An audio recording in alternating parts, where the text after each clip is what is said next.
On dispute resolution, each community group shall prescribe mechanisms for the resolution of disputes between one member of the community group and another in its constitution.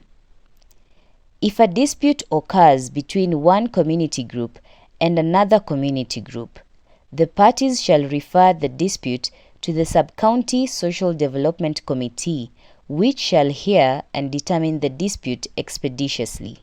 Where a Sub-County Social Development Committee fails to determine a dispute that has been referred to it under subsection 2, it shall refer the dispute to the relevant County Social Development Committee, which shall hear and determine the dispute expeditiously.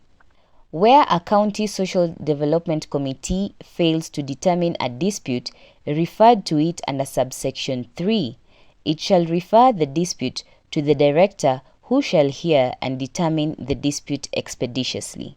On reporting, every community group shall once every 2 years furnish the Director by the 30th June an activity and financial report. A report under this section must be adopted at the community group annual general meeting before being submitted to the Director.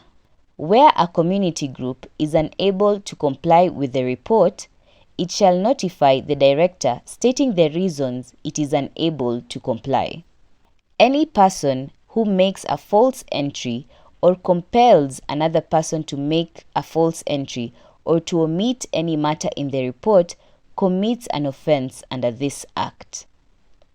The Director may levy a late filing fee on a community group that submits a report required under this section out of time without notifying the Director of the delay in accordance with subsection 3.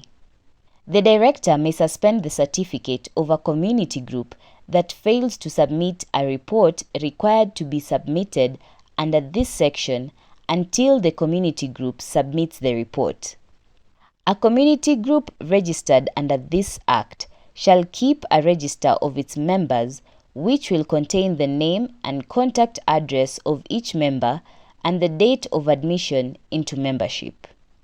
A community group shall enter in its register the date on which a person ceases to be a member of the community group within 14 days from that date. A community group which fails to keep a register of its members commits an offense, and the community group shall on conviction be liable to a fine not exceeding 100,000 shillings or suspension for such period as the offense continues, or to both, and every office bearer shall on conviction be liable to a fine not exceeding 100,000 shillings or to imprisonment for a term not exceeding 1 year, or to both.